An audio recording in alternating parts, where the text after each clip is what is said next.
This also came time during Qutub. This is Qutubuddin Ep6. The domes. Yeah, it started coming, but it is also considered a phase where they haven't really perfected this art of constructing the domes and the arch.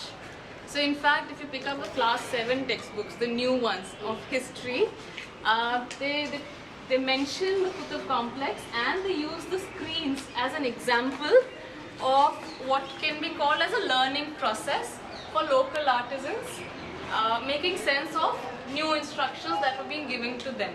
So there's a bunch of new rulers who have come in and they're telling the local artisans that this is how we want our buildings to look like. We want an arch, we want a dome. And the local artisans obviously never made them.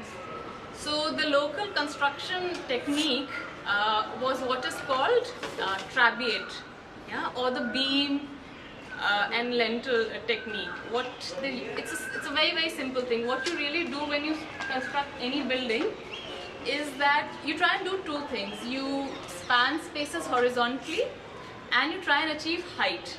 Two basic things you want to do when you construct something. And the easiest way to do is have lots of pillars like this and have a flat roof over them. Yeah. So a colonnaded area is very, very common, especially in temple architecture all over the subcontinent. You'll see lots of pillars with a flat roof. And this is something what you see here as well. Yeah.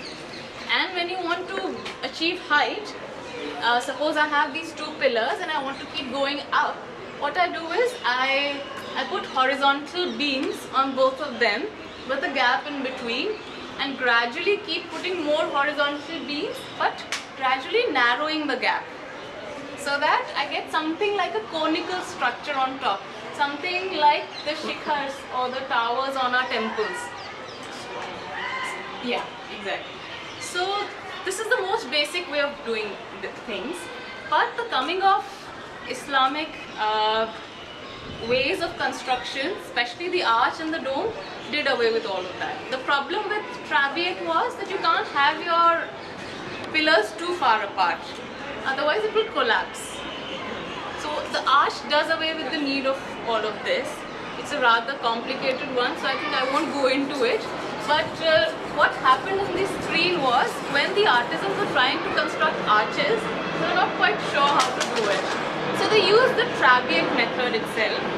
They used the trabeate method and then just rounded off the edges of the stone in that cone which was constructed. And that's how these screens have been built. So these are not what you would call true arches.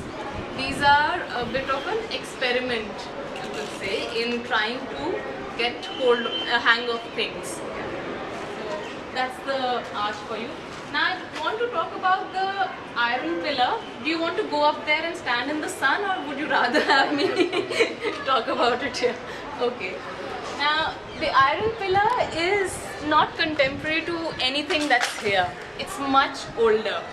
It's believed to be built during the time of the Gupta dynasty. It's part of the ancient Indian time period, and the Guptas are one of the most glorious people to have ruled here.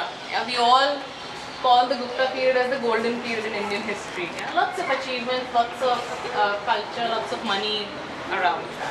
And apparently it was something like a royal standard, something that the emperors just used to show off their own authority.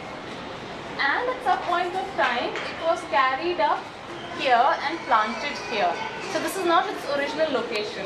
It's somewhere else, and it was carried over here, put here by one of the Tomar kings. And there's a story associated with it. Nothing historic, all kinds of legends associated with the iron pillar, and one of them associates the iron pillar with the name Delhi itself, the naming of the city as Delhi. So they say that there was a prince who put it here, and the sage who helped him put it, when he established it, said that this has now pierced the hood of the celestial snake, Vasuki, who holds up the earth. So in Indian mythology, there are all kinds of animals below you, underground, yeah? And one of them is a huge snake whose name is Vasuki, and on whose hood is the ground. So the sage put that iron pillar so deep that Vasuki, and he prophesied that, told the king that your rule will be as stable. Now that the pillar has pierced Vasuki's foot, your rule will be as stable as this iron spike. Now, obviously the prince didn't believe him very much. So once the sage went off, he thought, let's check whether it's actually true.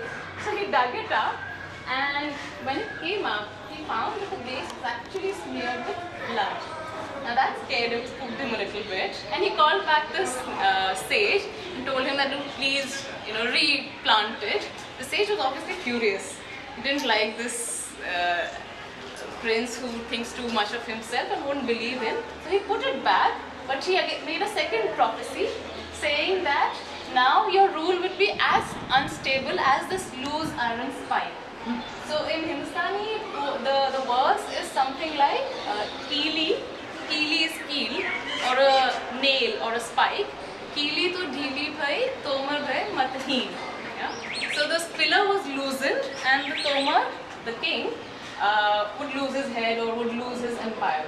And they say that Delhi is a anglicized version of dhili, which means loose. So that tells you a lot about our character. Yeah?